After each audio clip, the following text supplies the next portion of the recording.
नमस्कार, स्वागत है भारत मौसम विज्ञान विभाग के साप्ताहिक मौसम पर चर्चा में। आप सभी का बहुत बहुत स्वागत है। आज 9 मई का दिन है। अगर हम पिछले सप्ताह के मेन सिनोप्टिक सिस्टम्स की बात करें तो हमारे पास छोटे छोटे साइक्लोन सर्कुलेशंस पूर्वोत्तर राज्यों में, खासतौर से उत्तरी पूर्वी आसाम, बांग्लादेश और ये आसपास के क्षेत्र जैसे उत्तरी पूर्वी बिहार आसपास साइक्लोन सर्कुलेशंस थे। इसके अलावा ईस्ट वेस्ट ट्रफ भी देखी जा रही थी। एक दो दिन में ट्रफ देखने को मिली थी उत्तरी पूर्वी राजस्थान से लेकर के आसाम की तरफ, और कुछ दिनों में एक ट्रफ दिखाई दी कि जो पूर्वी आसाम से लेकर के आपका विदर्भा तक है। इस तरीके से ट्रफ चलती रही हैं। इसके अलावा नॉर्थ साउथ ट्रफ या विंड डिसकंटिन्यूटी भी उत्तरी पेनिनसुलर भारत और दक्षिण पेनिनसुलर भारत में देखने को मिली हैं। इसके अलावा एक पश्चिम विक्षोभ जो कि 3 तारीख से लेकर के 4-5 तारीख तक लगातार मूव कर रहा था। तो इस तरीके से, और आज की बात करें तो आज भी एक पश्चिम विक्षोभ देखने को मिला जो कि आगे हम साझा करेंगे, और सुबह भी हमने बताया था। तो इन सब के प्रभाव में इसके अलावा जो दक्षिणी साउथ वेस्टर्ली जो विंड्स होती हैं, दक्षिणी पश्चिमी हवाएं जो होती हैं, वो पूर्वी भारत में और पूर्वोत्तर राज्यों में लगातार जा रही थी। उनकी वजह से मॉइस्चर जो है फ्लो भी सप्ताह के लास्ट के दिनों में देखने को मिला है। इसकी वजह से ये जो पूर्वी भारत और पूर्वोत्तर के राज्य, इसके अलावा दक्षिण प्रांतीय भारत, इसमें सप्ताह के अंत में खासतौर से 7 और 8 तारीख को थंडरस्टॉर्म की एक्टिविटी, गस्टी विंड, लाइटनिंग और भारी वर्षा भी कद्दू पॉकेट्स में देखने को मिली। इसके अलावा सप्ताह की शुरुआत में जो कि हीट वेव का स्पेल जो चल रहा था, उस लहर का स्पेल खासतौर से गंगी पश्चिम बंगाल, उड़ीसा, जो दक्षिण प्रांतीय भारत खासतौर से तटीय आंध्र प्रदेश, तेलंगाना और रायलसीमा, तमिलनाडु का जो क्षेत्र था, यहाँ पर जो हीट वेव की स्पेल लगातार देखी जा रही थी अप्रैल के मध्य से, यानी कि 15 अप्रैल के आसपास से पूर्वी भारत में, और 22-23 अप्रैल से जो हमारा पेनिनसुलर भारत वहाँ पे देखने को मिल रही थी। उनकी समाप्ति जो है 5 तारीख को पूर्वी भारत से और 6 तारीख को जो दक्षिण प्रांतीय भारत के जो राज्य हैं वहाँ से समाप्ति हो गई। क्योंकि थंडरस्टॉर्म की एक्टिविटी 7 और 8 तारीख में अच्छी खासी एक्टिविटी देखने को मिल रही है, और जो एक्टिविटी अभी जारी है पूर्वी भारत में भी, मध्य भारत में भी, और पूर्वोत्तर के राज्यों में भी, और दक्षिण प्रांतीय भारत में भी। तो ये हमारी समरी है पिछले सप्ताह की, समराइज कर सकते हैं। इसके अलावा जो पश्चिमी राजस्थान का क्षेत्र है वहाँ पर टेम्परेचर 7 तारीख से धीरे धीरे बढ़ने चालू हुई, और 8 तारीख और 9 तारीख, जैसे कि हम देख रहे हैं आज 9 तारीख है, अभी आज का अगर हम बात करें तो फलौदी में सबसे ज़्यादा 46.2 डिग्री सेल्सियस टेम्परेचर फलौदी पश्चिमी राजस्थान में दर्ज किया गया। इसके अलावा 8 तारीख को भी बाड़मेर में 45 डिग्री सेल्सियस से ज़्यादा टेम्परेचर दर्ज किया गया था। इसके अलावा 3-4 स्टेशन और भी थे जहाँ पर 45 डिग्री से ज़्यादा टेम्परेचर पश्चिमी राजस्थान में दर्ज किए जा रहे थे। तो जब हीट वेव का स्पेल 5 तारीख से पूर्वी भारत में और 6 तारीख से दक्षिण प्रांतीय भारत में समाप्त हुआ, उसके साथ 7 तारीख से धीरे धीरे हीट वेव की स्थितियां डेवलप हुई। जैसा कि हमारा कन्वेंशन है कि सेकेंड डे से हम अनाउंस करते हैं हीट वेव को, इसलिए 8 तारीख को पहली बार पश्चिमी राजस्थान में हीट वेव की स्थितियाँ दर्ज की गई, और आज भी हीट वेव की स्थितियाँ 9 तारीख को भी पश्चिमी राजस्थान में दर्ज की गई। अगर ये हम वर्षा की बात करें तो आप देख सकते, जैसा कि हम बता रहे थे, सप्ताह के आखिरी के दिनों में 7, 8 और जो आज का 9 तारीख है, यहाँ पर ये पूरी जो बेल्ट है, जो पूर्वी भारत है, पूर्वोत्तर के राज्य हैं, इसके अलावा जो पेनिनसुलर भारत है, दक्षिण प्रांतीय भारत है, वहाँ पर थंडरस्टॉर्म के साथ गस्टी विंड्स और लाइटनिंग, इसके साथ साथ हल्के से मध्यम स्तर की वर्षा काफ़ी स्थानों पर देखने को मिली है। इसके अलावा पश्चिम विक्षोभ के प्रभाव में जो हमारा पश्चिमी वाले क्षेत्र है, जम्मू डिवीज़न हो, हिमाचल प्रदेश हो, उत्तराखंड हो, यहाँ पर भी सप्ताह के छिटपुट दिनों में एक्टिविटी देखने को मिली। खासतौर से जो 7 और 8 तारीख है वहाँ पर भी एक्टिविटी देखने को मिली है। बाकी जो विदर्भा का क्षेत्र है, पूर्वी मध्य प्रदेश का क्षेत्र और छत्तीसगढ़ का क्षेत्र है, यहाँ पर भी थंडरस्टॉर्म की इंटेंस एक्टिविटी के साथ साथ गस्टी विंड के साथ हल्के से मध्यम स्तर की वर्षा भी यहाँ पर मध्य भारत में भी दर्ज की गई है। इस मैप से आप देख सकते हैं। और अगर हम भारी वर्षा की बात करें तो पूर्वोत्तर के राज्यों में heavy to very heavy rainfall भी मेघालय, अरुणाचल प्रदेश आदि में दर्ज की गई। इसके अलावा नागालैंड, मणिपुर, मिजोरम, त्रिपुरा में भी भारी वर्षा के स्पेल देखने को पड़ा। अगर 2 तारीख की हम बात करें तो 2 तारीख को अरुणाचल प्रदेश और आसाम, मेघालय में, खासतौर से मेघालय में heavy to very heavy rainfall दर्ज की गई। इसी क्रम में अगर हम 3 तारीख की बात करें तो 3 तारीख को भी अरुणाचल प्रदेश, नागालैंड, मणिपुर, मिजोरम, त्रिपुरा में भारी वर्षा दर्ज की गई। अगर हम 4 तारीख की बात करें तो 4 तारीख को भी भारी वर्षा जो है देखने को मिली है। 4 और 5 तारीख की अगर हम बात करें तो भारी वर्षा बहुत ज़्यादा स्टेशन पे दर्ज की गई है, खासतौर से पूर्वी भारत, इक्का दुक्का पॉकेट्स में, और पूर्वोत्तर के राज्यों में। अगर हम 6 और 7 तारीख की बात करें तो खासतौर से जो उड़ीसा का क्षेत्र है, उत्तरी उड़ीसा और गंगे पश्चिम बंगाल, वहाँ पर भारी वर्षा देखने को मिली है। केरला में भी भारी वर्षा 7 तारीख को देखने को मिली है। अगर हम 8 तारीख की बात करें तो थंडरस्टॉर्म के साथ भारी वर्षा कल दर्ज जो की गई थी वो तेलंगाना, तटीय आंध्र प्रदेश, रायलसीमा और तमिलनाडु में 8 तारीख को भारी वर्षा दर्ज की गई। अगर ओलावृष्टि की बात करें तो ओलावृष्टि भी पूर्वोत्तर के राज्यों में, आसाम मेघालय के क्षेत्र में, इसके अलावा पूर्वी भारत की हम बात करें तो पूर्वी भारत में झारखंड, उड़ीसा में है ओलावृष्टि देखने को मिली सप्ताह में। तटीय आंध्र प्रदेश के साथ साथ तेलंगाना और जो मध्य का भाग है पूर्वी मध्य प्रदेश, इसके साथ साथ विदर्भा में भी ओलावृष्टि देखने को मिली। और उत्तर प्रदेश की बात करें तो उत्तरी पूर्वी जो उत्तर प्रदेश है, गोरखपुर आदि, यहाँ पर भी ओलावृष्टि सप्ताह में देखने को मिली इक्का दुक्का दिनों में। कुल मिला के हम बोल सकते हैं कि 8 तारीख को जो एक्टिविटी थी वो मध्य भारत, पूर्वी मध्य प्रदेश, विदर्भा, तेलंगाना में और इसके साथ साथ उत्तरी पूर्वी जो उत्तर प्रदेश है 8 तारीख को ओलावृष्टि देखने को मिली है। और ये एक्टिविटी जो मेजर एक्टिविटी वो सप्ताह के लास्ट के दिनों में यानी कि 6, 7, 8 तारीख जो थी वहाँ पर एक्टिविटी चालू हुई, क्योंकि हीट वेव की स्थिति इसी वजह से समाप्त हो गई। और इन्हीं सभी पॉकेट्स में पूर्वी भारत, मध्य भारत और जो दक्षिण प्रांतीय भारत का कर्नाटक आदि का क्षेत्र, तेलंगाना आदि का क्षेत्र है, रायलसीमा, यहाँ पर गस्ती विंड्स भी, स्पीड्स भी देखनी पड़ी। कुछ दिनों में तो 70 से 80 किलोमीटर प्रति घंटा है। तेलंगाना में भी कई बार 80 से 90 और 100 किलोमीटर प्रति घंटे की झोंकों के साथ तेज हवाएं भी देखने को मिली। मध्य प्रदेश में भी 60 से 70 kmph की जो हवाएं हैं, तीव्र हवाएं झोंकों के साथ देखने को सप्ताह में मिली हैं। अगर हम हीट वेव की बात करें तो हीट वेव, जैसा कि हम शुरुआत में ही बता रहे थे कि जो मिड अप्रैल से जो पूर्वी भारत में हीट वेव की एक्टिविटी स्टार्ट हुई थी वो पूर्वी भारत में हीट वेव की स्थिति देखने को मिलती रही।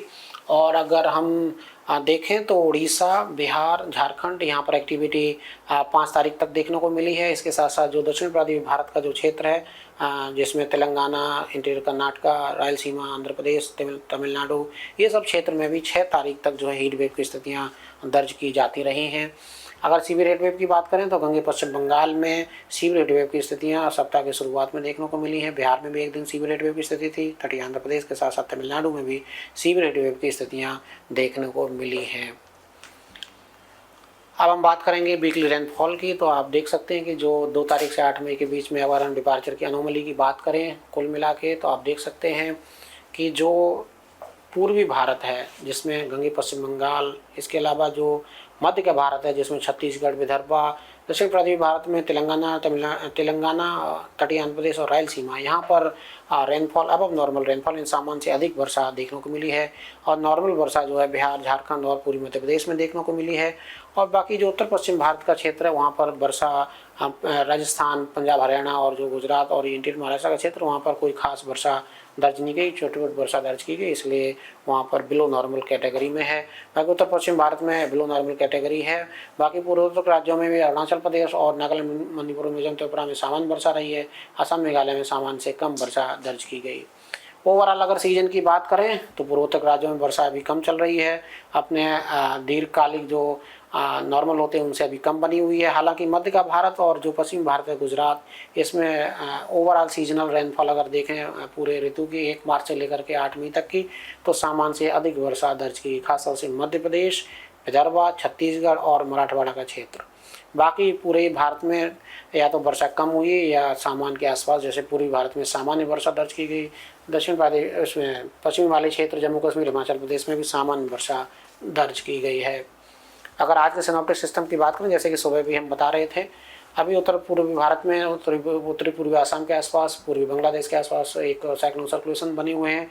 और यहाँ पे पूर्वी आसाम से लेकर के उत्तरी उड़ीसा तक एक ट्रफ लाइन है। इसके अलावा मॉइस्चर, लगातार नमी जो है पूर्वी भारत को मिल रही है, इसलिए पूर्वी भारत में अभी एक्टिविटी खासतौर से गंगे पश्चिम बंगाल में और उसके आसपास के क्षेत्रों में, उड़ीसा, झारखंड, बिहार और मध्य भारत में छत्तीसगढ़ और मध्य प्रदेश, विदर्भा में एक्टिविटी अभी जारी है। तेलंगाना और दक्षिण प्रांतीय भारत में एक्टिविटी चल रही है। इसके अलावा अगर बाकी सिस्टम्स की बात करें, एक साइक्लोन सर्कुलेशन मध्य महाराष्ट्र में, वहाँ से एक ट्रफ लाइन दक्षिणी कर्नाटका की तरफ चल रही है। इसके अलावा एक साइक्लोन सर्कुलेशन उत्तर पूर्वी राजस्थान और दूसरा उत्तरी पश्चिमी राजस्थान के आसपास एक साइक्लोन सर्कुलेशन, और वहाँ से एक ट्रफ लाइन जो है पश्चिम विदर्भा की तरफ चल रही है। एक पश्चिम विक्षोभ अभी ईरान के आसपास एक ट्रफ लाइन के रूप में देखा जा रहा है। इन सब के प्रभाव में 12 मई तक जो है एक्टिविटी देखने को मिलती रहेगी। पूर्वी भारत में मध्य के भारत में, इसके अलावा दक्षिण पूर्वी भारत में और पूर्वोत्तर के राज्यों में 12 मई तक थंडर स्टॉर्म की एक्टिविटी बनी रही। खासतौर से मध्य भारत और पूर्वी भारत में एक्टिविटी अपने पीक पे चल रही है। इसके बाद दक्षिण पूर्वी भारत, खासतौर तेलंगाना और जो आसपास के क्षेत्र वहाँ पर भी एक्टिविटी दर्ज की जा रही है। अगर हम बात करें आज के अधिकतम तापमान और उसके एनोमली की, यानी डिपार्चर की, विचलन की, तो अभी 45 डिग्री सेल्सियस से ज़्यादा टेम्परेचर पश्चिमी राजस्थान और में दर्ज किए जा रहे हैं। बाकी 42 से 45 डिग्री सेल्सियस के टेम्परेचर गुजरात रीजन, पश्चिमी मध्य प्रदेश, पूर्वी राजस्थान में भी दर्ज किए जा रहे हैं। एक दो का पॉकेट इंटीरियर महाराष्ट्र में भी है जहाँ टेम्परेचर अभी 40 से ज़्यादा बने हुए हैं। अगर हम बात करें हीट वेव की, तो आज हीट वेव पश्चिमी राजस्थान में, जैसा कि हम बता रहे थे, फलौदी में सबसे ज़्यादा टेम्परेचर 46.2 डिग्री सेल्सियस आज 9 मई को दर्ज किया गया। अगर उनके दीर्घकालिक विचलन की बात करें तो जो राजस्थान का क्षेत्र, वहाँ पर टेम्परेचर भी सामान्य से 2 से 4 डिग्री सेल्सियस अभी अधिक बने हुए हैं। बाकी पूरे भारत की हम बात करें तो खासतौर से जो ये हरे कलर से दिखाया गया, तो टेम्परेचर सामान्य से 1-2 डिग्री सेल्सियस ज़्यादा है। हालांकि जो पूर्वी भारत है, खासतौर से बिहार, झारखंड, गंगे, पश्चिम बंगाल, मध्य का भारत जिसमें पूर्वी मध्य प्रदेश, छत्तीसगढ़ आदि शामिल हैं, यहाँ पर टेम्परेचर भी सामान्य से कम चल रहे हैं। 3 से 4 डिग्री सेल्सियस, कहीं पर तो 5 से 6 डिग्री सेल्सियस टेम्परेचर कम चल रहे हैं, क्योंकि यहाँ पर थंडर स्टॉर्म एक्टिविटी लगातार चल रही है। कल उत्तराखंड में भी अच्छी खासी एक्टिविटी दर्ज की गई, इसलिए वहाँ पर भी टेम्परेचर भी सामान्य से कम है।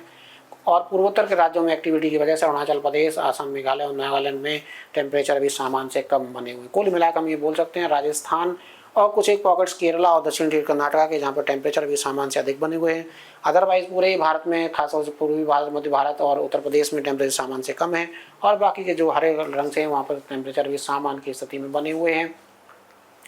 आने वाले 5 दिनों की जैसे हम शुरुआत में ही बात कर रहे थे, और उसकी समरी यही इन 5 जो मैप से वो ये है कि पूर्वी भारत, मध्य भारत और जो दक्षिण पूर्वी भारत है, वहाँ पर एक्टिविटी थंडरस्टॉर्म की, गस्टी विंड की, लाइटनिंग की 12 मई तक बनी रहेगी। इसके बाद इसमें धीरे धीरे कमी आएगी। अगर हीट वेव की बात करें तो हीट वेव भी पश्चिम राजस्थान में आज और कल बने रहने की संभावना है। इसके बाद इसमें भी कमी आने की संभावना है। अगर हम पिछले सप्ताह के टेम्परेचर की बात करें, जो हाईएस्ट टेम्परेचर्स थे, तो आप देख सकते हैं 45 से लेकर के 40 डिग्री सेल्सियस तक के टेम्परेचर सप्ताह की शुरुआत में रायलसीमा में, और लास्ट आते आते बाड़मेर राजस्थान में, जैसे शुरुआत में बता रहे थे, 45.2 या 8 मई को टेम्परेचर दर्ज किए गए। कुल मिला के रायलसीमा में टेम्परेचर 46 से ज़्यादा दर्ज किए जाते रहे हैं। एक दिन टेम्परेचर झारखंड में 45 को क्रॉस किया है। अदरवाइज रायलसीमा और आंध्र प्रदेश के क्षेत्रों में टेम्परेचर ज़्यादा बने हुए थे पिछले सप्ताह। अगर हम बात करें आने वाले 2 सप्ताहों के फोरकास्ट की, सबसे पहले हम वर्षा की बात करेंगे। तो वर्षा की अगर हम बात करें तो पूर्वोत्तर के राज्यों में वर्षा का दौर देखने को मिलता रहेगा। पूर्वी भारत में भी वीक 1 में जो पहला सप्ताह, उसमें एक्टिविटी थंडरस्टॉर्म की वजह से बिहार, झारखंड, गंगे पश्चिम बंगाल, उड़ीसा, इन सब क्षेत्रों में एक्टिविटी आपको देखने को मिलने की संभावना रहेगी। दक्षिण पूर्वी भारत में केरला, तमिलनाडु और कर्नाटका और उससे महाराष्ट्र का सटा हुआ क्षेत्र, वहाँ पर भी एक्टिविटी देखने को मिलती रहेगी। दक्षिणी छत्तीसगढ़, दक्षिण उड़ीसा और उत्तरी तटीय आंध्र प्रदेश में भी एक्टिविटी देखने को मिलती रहेगी। पश्चिमी विक्षोभ के प्रभाव में सप्ताह में जो जम्मू कश्मीर, हिमाचल प्रदेश, उत्तराखंड का क्षेत्र है, वहाँ पर एक्टिविटी देखने को मिलती रहेगी। उत्तराखंड में सप्ताह में ज़्यादातर दिनों में ओलावृष्टि के साथ तेज हवाओं के झोंके के साथ थंडरस्टॉर्म, लाइटनिंग, हल्के से मध्यम स्तर की वर्षा देखने को मिलते रहने की संभावना है। अगर इनके विचलन की बात करें तो पूर्वी भारत में वर्षा जो है सामान्य से अधिक होने की संभावना है। दक्षिण पूर्वी भारत में ये जो नीले रंग से दिखा है, यहाँ पर भी वर्षा सामान्य से ज़्यादा होने की संभावना है। बाकी जो उत्तर पश्चिम भारत का क्षेत्र है, मध्य के भारत में, वहाँ पर टेम्परेचर जो वर्षा है वो सामान्य रहने की संभावना है। पूर्वी भारत और दक्षिण पूर्वी भारत, इन सब पॉकेट्स में वर्षा ज़्यादा रहने की संभावना है सामान्य से। लेकिन जो पूर्वोत्तर के राज्य, वहाँ पर वर्षा सामान्य से कम रहने की संभावना। हालांकि मिजोरम, त्रिपुरा का जो क्षेत्र है, वहाँ पर वर्षा सामान्य से अधिक होने की संभावना है।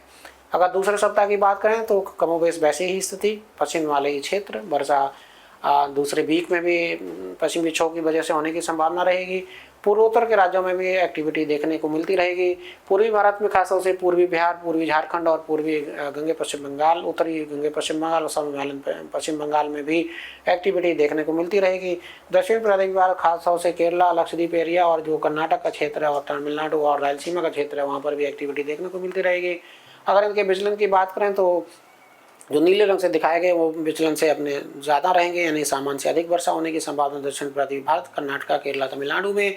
हालांकि जो सफ़ेद रंग से दर्शा रहे हैं वहाँ पर वर्षा सामान्य के आसपास बने रहने की संभावना है।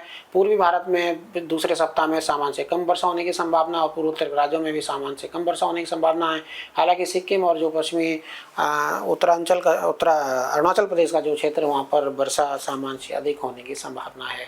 अब हम बात करेंगे तापमान की, तो तापमान जो है पहले सप्ताह में टेम्परेचर 40 से लेकर के 45 डिग्री सेल्सियस के बीच में बने रहने की संभावना। पश्चिमी राजस्थान के साथ साथ कुछ उत्तरी पूर्वी राजस्थान के आसपास भी रहने की संभावना है। दक्षिणी पश्चिमी उत्तर प्रदेश, उत्तरी पश्चिमी मध्य प्रदेश, ग्वालियर आदि का जो क्षेत्र वहाँ पर भी टेम्परेचर 42 से लेकर के 44 डिग्री सेल्सियस के आसपास बने रहने की संभावना है। अगर हम ओवरऑल बात करें तो मध्य भारत, पश्चिम भारत, ये जो पॉकेट्स हैं उत्तर पश्चिम भारत, यहाँ पर टेम्परेचर 40 से ज़्यादा ही बने रहेंगे। अगर इनके विचलन की बात करें तो जो मध्य का भारत है, दक्षिण प्रांतीय भारत है, जो गाढ़े नीले और हल्के नीले रंग से दिखाया गया है, ये पूरे पॉकेट्स में टेम्परेचर सामान्य से कम बने रहने की संभावना है। हालांकि पश्चिमी राजस्थान, जैसा कि हम बता रहे थे, वीक 1 में टेम्परेचर 45 डिग्री सेल्सियस के आसपास बने रहने की संभावना है। इसलिए पहले सप्ताह में यहाँ पर हीट वेव की स्थितियाँ भी बने रहने की पश्चिमी राजस्थान में, जैसे कि हम शुरुआत में बता रहे थे, संभावना है। हालांकि जो पूर्वी भारत है, मध्य का भारत है और जो ये पेनिनसुलर भारत है, यहाँ पर हीट वेव की स्थितियाँ बहुत ज़्यादा होने की संभावना पहले सप्ताह में नहीं दिखाई देती हैं। अगर हम दूसरे सप्ताह की बात करें तो टेम्परेचर जो है सामान्य के आसपास उत्तर पश्चिम भारत में बने रहेंगे। मध्य भारत में टेम्परेचर सामान्य या सामान्य से कम बने रहने की संभावना है। जो हल्के हरे रंग से दिखा रहे हैं यानी सामान्य के आसपास टेम्परेचर हैं, जो नीले रंग से हैं वो सामान्य से कम टेम्परेचर हैं। और इस तरीके से पश्चिम हिमालयी क्षेत्र में भी टेम्परेचर सामान्य से कम बने रहने की संभावना है। कुल मिला के हम ये बोल सकते हैं बहुत ज़्यादा हीट वेव की स्थितियाँ भारत में दूसरे सप्ताह में भी बहुत ज़्यादा होने की संभावना दिखाई नहीं देती है। अगर हम बात करें साइक्लोजेनेसिस की, तो अगर हम बात करें पहले वीक की, तो पहले वीक में कोई भी डिप्रेशन है उससे मजबूत सिस्टम बनने की संभावना नहीं दिखाई देती है। हालांकि वीक दूसरे में जो दक्षिणी पूर्वी जो बंगाल की खाड़ी है वहाँ पर एक लो प्रोबेबिलिटी है, एक लो प्रोबेबिलिटी जो है, कम संभावना है। हालांकि थोड़ी सी संभावना दिखाई देती है एक डिप्रेशन बनने की संभावना दक्षिण पूर्वी बंगाल की खाड़ी में वीक 2 में, यानी सप्ताह के दूसरे सप्ताह में 17 मई से लेकर के 23 मई के बीच में होने की संभावना है। तो ये हमने पिछले सप्ताह और आने वाले 2 सप्ताह के लिए आउटलुक क्या रहने वाला उसका जिक्र किया है। अगर हम समरी की बात करें तो आने वाले 12 मई तक जो है एक्टिविटी थंडरस्टॉर्म की मध्य भारत, पूर्वी भारत, दक्षिण प्रांतीय भारत और पूर्वोत्तर राज्यों में बने रहने की संभावना है। हीट वेव की अगर हम बात करें तो पश्चिमी राजस्थान में हीट वेव आने वाले 2 से 3 दिनों तक बने रहने की संभावना है। कुल मिला के हम ये बोल सकते हैं आने वाले 2 वीक में बहुत ज़्यादा हीट वेव की स्थितियाँ अभी डेवलप होने की संभावनाएं नहीं दिखाई देती हैं। अगर हम वर्षा की बात करें तो वर्षा की एक्टिविटी भी पूर्वी भारत, मध्य भारत, दक्षिण प्रांतीय भारत में पहले सप्ताह में बने रहने की संभावना है। पहले सप्ताह में जो पश्चिम वाली क्षेत्र है, खासतौर हिमाचल प्रदेश, उत्तराखंड का जो क्षेत्र है वहाँ पर भी एक्टिविटी देखने को मिलती रहेगी। उत्तराखंड में सप्ताह में ज़्यादातर दिनों में थंडरस्टॉर्म, हेल स्टॉर्म और तेज हवाओं के झोंके के साथ हल्के से मध्यम स्तर की वर्षा पहले सप्ताह में बने रहने की संभावना है। बहुत अधिक जानकारी के लिए और डेली अपडेट्स के लिए हमारे जो डेली वीडियोस को आप देख सकते हैं। इसके अलावा हमारा जो फेसबुक का पेज है, एक्स पेज है, हमारी वेबसाइट है mosam.ind.gov.in, इसको भी आप लॉगिन कर सकते हैं, चेकआउट कर सकते हैं, वहाँ से अधिक जानकारी आपको मिल जाएगी। तो अभी के लिए बस इतना ही। अगले सप्ताह फिर एक साप्ताहिक परिचर्चा के साथ हाजिर होंगे। तब तक की आज्ञा दीजिए। नमस्कार, जय हिंद, जय भारत।